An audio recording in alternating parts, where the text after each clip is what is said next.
आपल्या घरासाठी आकर्षक दर्जेदार sliding windows, French folding windows, WC windows बसवायच्यात? तर मग यासाठी नाशिक मध्ये एकमेव आणि अद्वितीय असे एकच नाव, शिवाय एंटरप्राइजेस।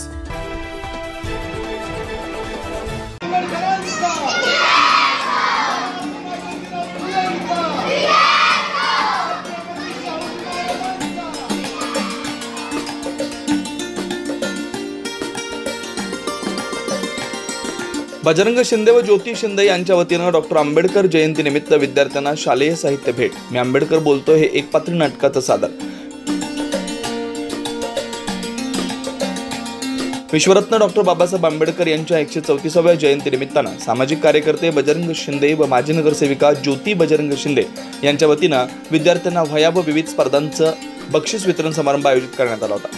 हा कार्यक्रम त्रिरश्मी बौद्ध विहार प्रबुद्धनगर येथे मोठ्या उत्साहात संपन्न झाला।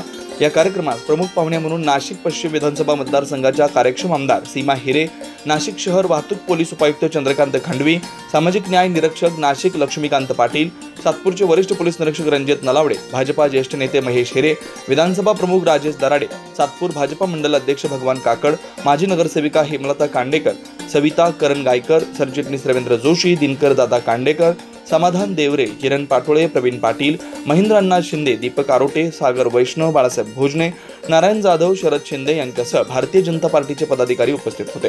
कार्यक्रमाचं प्रास्ताविक बजरंग शिंदे यांनी केलं। या कार्यक्रमाचं आयोजन प्रवर्तक सामाजिक विकास संस्थेचे अध्यक्ष बजरंग शिंदे, प्रकाश साळवे, देविदास अहिरे, अप्पा आव्हाड, संतोष जाधव, ज्ञानेश्वर बटवे, दिनेश गोटे, रवी मोरे, प्रमोद वाघमोरे, रमेश मोरे, संतोष पगारे, विक्रम शिंदे, रब्बानी शेख, अशोक वावळे यांनी केलं होतं। या कार्यक्रमाच्या निमित्तानं आयु कैलास सोनवणे यांच्या वतीनं मी आंबेडकर बोलतो हे एकपात्री नाटकाचं सादरीकरण करण्यात आलं।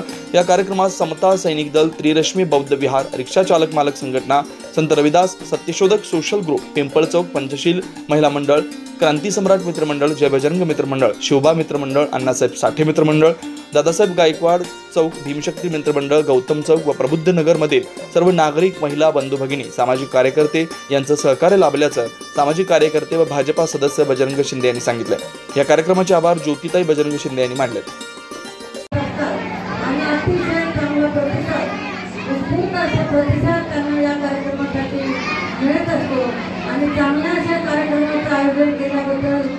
बजरंग शिंदे आमच्या नगरसेविका ज्योतिताई शिंदे या दोघांचे मी खूप कौतुक करते।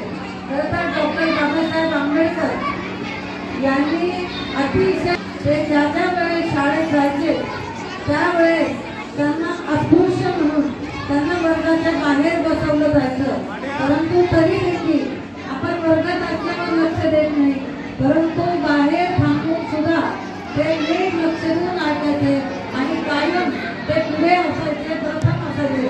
त्यांची अत्यंत हुशार अशी बुद्धिमत्ता होती आणि डॉक्टर बाबासाहेब आंबेडकरांनी त्यांनी खूप वाचन केलेलं होतं, त्यांचा खूप अभ्यास होता। राजेश्री छत्रपती शाहू महाराज यांनी रामराज्य कसं असावं किंवा आपलं राज्य कसं असावं यासाठी सगळ्या संकल्पना त्यांनी आपल्या राज्यामध्ये काही संस्थांमध्ये राबवल्या आणि तेच पुढे यांनी रामराज्याची संकल्पना राजेश्री छत्रपती शाहू महाराज यांनी खूप साऱ्या गोष्टी ज्या त्यांच्या संस्थानात राबवल्या। तर आपल्या देशामध्ये ते रामराज्य, ते लोकशाही राज्य कसं असावं यासाठी त्या सगळ्या गोष्टी राज्यकर्ते घेऊन घेतल्या आणि त्याची अंमलबजावणी आपण आज करत आहोत। लहान मुलांना एवढं सांगतो की खूप चांगलं डान्स चांगला केला, गाणी चांगली म्हटली, तुम्ही खूप लहान आहात, जास्त समजावून सांगण्यासाठी नाही। दोन तुमचे सर्वांचे आई वडील कष्टकरी आहेत, ते घरातून सकाळी बाहेर पडतात, सायंकाळी येतात, तुमच्याकडे लक्ष द्यायला किंवा तुमचा अभ्यास करायला वेळ मिळत नाही। तुम्ही आता जेव्हा कोणी म्हटलं छत्रपती शिवाजी महाराज की हे जेव्हा तुम्ही जे बालगोपाळाचे जमलेले आहेत त्यांना सांगतो की त्यांचा आदर्श ठेवून तुम्ही निदान 22 नाही तर एक टीम घेऊन आपला स्वतःचा उद्धार करावा ही मी त्यांना विनंती करतो। आणि या ठिकाणी या संस्थेचे अध्यक्ष श्री बजरंग शिंदे साहेब व त्यांच्या पत्नी ज्योतिताई शिंदे यांनी हा जो उपक्रम राबवला आहे ते खरंच खूप सुंदर आहे। मी त्यांचंही याबद्दल त्यांचे आभार मानतो। आणि मला आज या ठिकाणी बोलवलं संधी दिली त्यामुळे सगळ्यांचे आभार मानतो. यानंतर तुम्ही या बहुजन समाजाचे राजे व्हाल असं बाबासाहेबांना त्याच काळी शाहू महाराजांच्या दूरदृष्टीतून बघायला मिळालं. आणि यानंतर डॉक्टर बाबासाहेब आंबेडकरांनी या देशाला अनेक क्रांत्या केल्या. अनेक क्रांती करत असताना गोलमेज पद्धत असेल, अनेक गोष्टी असतील, त्या सर्व करत असताना सत्याग्रह करत असताना या देशाला संविधान दिलं.